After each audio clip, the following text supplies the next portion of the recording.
السلام علیکم ناظرین، ناگزیر ڈیجیٹل کے پروگرام پس پردہ کے ساتھ میں ہوں شہزاد ملک اور ہمارے ساتھ موجود ہیں سید دلاور حسین بخاری صاحب، معروف تجزیہ کار۔ آج کا موضوع ہے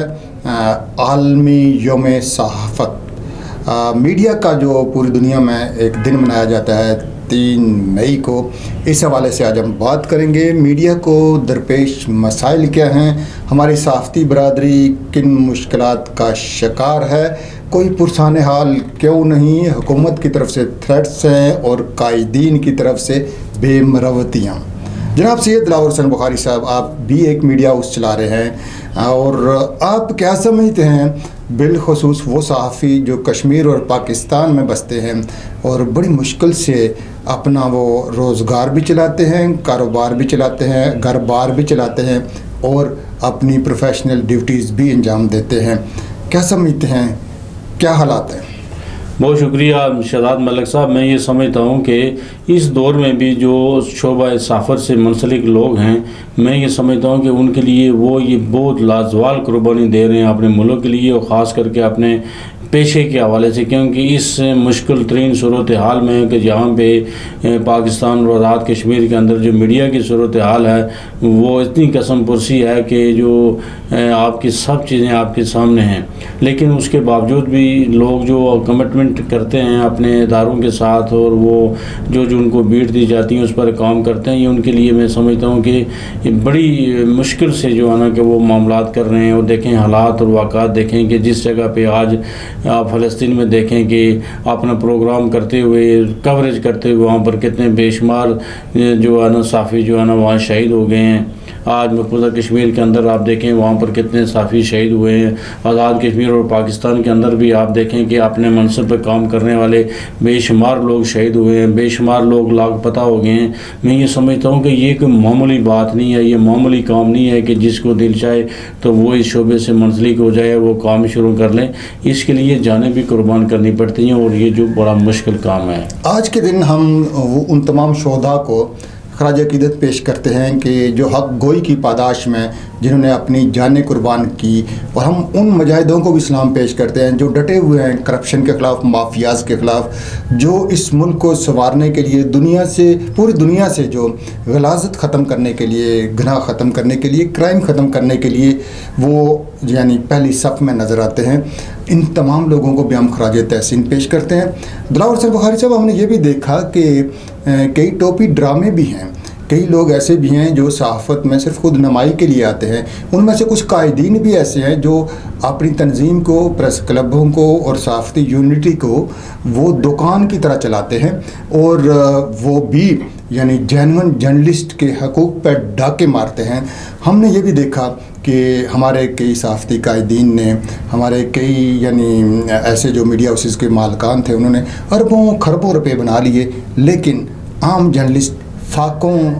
کی زد میں رہا، ڈاکوں کی زد میں رہا اور وہ خطرات کی زد میں رہا۔ آپ کیا سمجھتے ہیں، کون کون ہے مجرم، کون کون ہے ذمہ دار؟ دیکھیے، میں یہ سمجھتا ہوں کہ خاص کر کے جو مالکان ہیں، مالکان کو یہ چاہیے کہ ان کی یہ ذمہ داری ہے کہ وہ جس طریقے کے ساتھ اپنے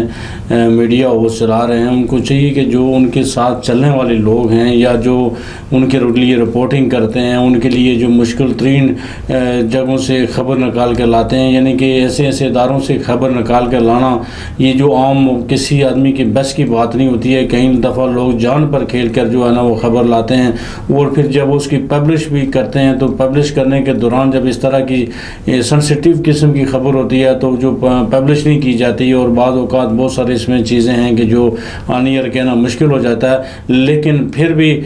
جو ہے نا وہ لوگ خبریں لاتے ہیں۔ تو میں یہ سمجھتا ہوں کہ یہ مالکوں کو یہ بھی ضروری ہے کہ وہ بھی اپنے جو اداروں کے ساتھ منسلک جڑے ہوئے جو صحافی کمیونٹی ہے ان کا بھی خیال کریں، اور یہ جو لوگ اپنی اپنی دکانداری چمکاتے ہیں ان کے لوگوں کو شعور آ جانا چاہیے۔ جو میں سمجھتا ہوں کہ جو جرنلزم کرتا ہے یا صحافت کے فیلڈ میں ہے، اس کو اپنے اچھے برے اور نفع نقصان کا صحیح طریقے سے اس کا اندازہ ہونا چاہیے، اور اس کو پتہ ہونا چاہیے کہ میں جس سمت جا رہا ہوں میری سمت کیا ہے۔ بے شک دلاور بخاری صاحب کے ہمارے یہاں بہت سارے جرنلسٹ ایسے ہیں کہ جنہوں نے صحافت کو اپنی محبوبہ یعنی سمجھا اور اس محبوبہ کے ساتھ ایسا پیار کیا کہ جانیں تک دے دی. اور ہم نے یہ بھی دیکھا پچھلے کچھ عرصے میں کہ ہمارے کئی صحافیوں نے حالات سے تنگ آ کے خودکشیاں بھی کی، لیکن ہماری سدا بار قیادت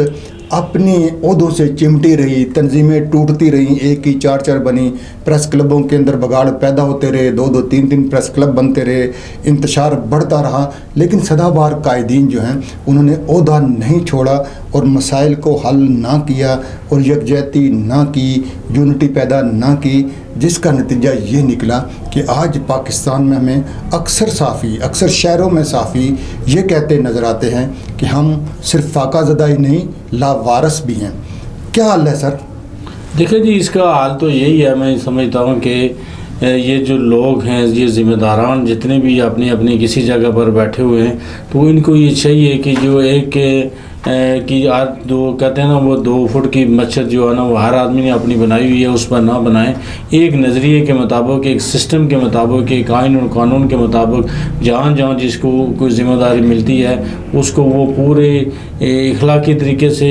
پورے سیاسی طریقے سے، پورے حقوق سے اس کو وہ چلائے، اس کو آنے وہ کرے، تاکہ جو عام جو ہے نا جو صحافی ہے اس کو بھی اس کے جو حق ہیں اس تک پہنچے، اس کو ملے. بہت شکریہ جی دلاور بخاری صاحب. ہم ناگزیر ڈیجیٹل کے اس پلیٹ فارم سے، اس کیمرے اور مائک کی توسط سے تمام شہداء کو جو ہمارے صحافی شہید ہوئے انہیں خراج عقیدت پیش کرتے ہیں، اور جو مجاہد ابھی ڈٹے ہوئے ہیں کرپشن کے خلاف، مافیاز کے خلاف، ان کو خراج تحسین پیش کرتے ہیں. آخر میں صرف یہ کہنا ہے